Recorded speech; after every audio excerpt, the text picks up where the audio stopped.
Get to know about the latest events at Far East Broadcasting Company Philippines in its mission of communicating the good news of Jesus Christ on air, online, and on the ground. Here is Dan Andrew Cura for The President's Report.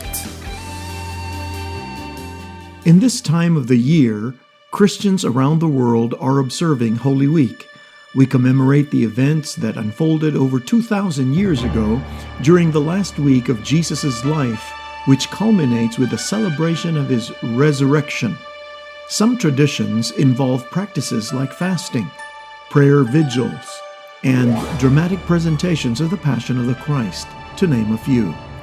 But the point of all this is for us to understand how God gave His only Son, Jesus Christ, as the only worthy sacrifice for His plan of redemption for mankind. This is beautifully summed up in Ephesians chapter 2, verses 1 to 5. In the past, you were spiritually dead because of your disobedience and sin. At that time, you followed the world's evil ways. You obeyed the rulers of the spiritual powers in space, the spirit who now controls the people who disobeyed God. Actually, all of us were like them and lived according to our natural desires, doing whatever suited the wishes of our own bodies and minds. In our natural condition, we, like everyone else, were destined to suffer God's anger. But God's mercy is so abundant, and His love for us is so great that while we were spiritually dead, in our disobedience, He brought us to life with Christ. Continuing in verses 8 to 9, "For it is by God's grace that you are saved through faith. It is not the result of your own efforts, but God's gift, so that no one can boast about it." We know why this week is significant for our faith.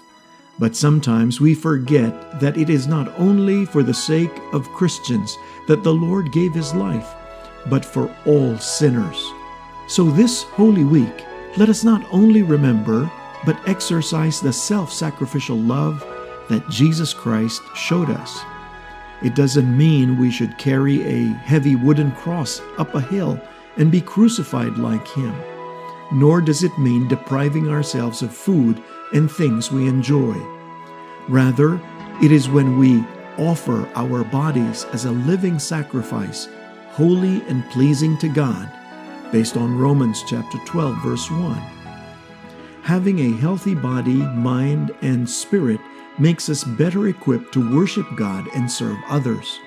And because God loved us first, we are able to carry out His command to serve one another in love. And we'll read in 1 John chapter 3, verses 16 to 18. This is how we know what love is. Jesus Christ laid down His life for us, and we ought to lay down our lives for our brothers and sisters. If anyone has material possessions and sees a brother or sister in need, but has no pity on them, how can the love of God be in that person? Dear children, let us not love with words or speech, but with action and in truth. As we remember Jesus' pain and suffering, the unfair trial and capital punishment He was subjected to, the violence and mockery He endured, let us remember to pray for the millions of people around the world who are now suffering from injustice, discrimination, and abuse. Let us pray for people in countries that are afflicted by war, economic recession, COVID surges, and other crisis situations. We hold on to the comforting words of Psalm 140, verse 12. "I know the Lord will help those they persecute. He will give justice to the poor." In the Gospels, we see how Jesus was close to those who are suffering. He healed the sick, fed the hungry, talked with outcasts, and defended those who are condemned. By His example, let us ask the Lord for courage and strength so that we may reach out and help those in need. Even in His dying breath, Jesus asked His Father to forgive those who condemned Him. Jesus even comforted the thief who was crucified next to him with the promise that they will be together in paradise. As we reflect on this, let us humble our hearts to ask God for forgiveness. Let us begin to make amends with individuals we have hurt, as well as forgive those who have wronged us. This week, may we seek to honor God and worship His Son, the Prince of Peace, declaring His magnificent work among His people, just as the followers in Jerusalem gave Jesus a joyful welcome on Palm Sunday. Even as we solemnly remember the passion and death of Jesus Christ, we rejoice in His victory over death.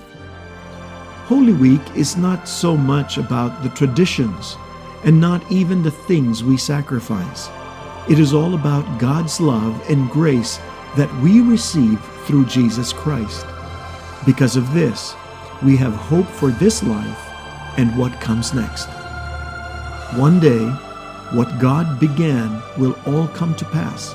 Until that day comes, we can confidently proclaim the Lord's cry of triumph and victory, "It is finished." On behalf of the staff of Far East Broadcasting Company Philippines, this is your friend Dan Andrew, praying that Jesus Christ will be the center of your Holy Week reflections.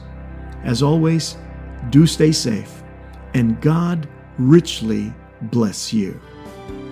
You've just heard the President's Report. If you would like to support the work of Far East Broadcasting Company Philippines, please visit our website, donatenow.febc.ph, or email us at info@febc.ph for your questions or suggestions.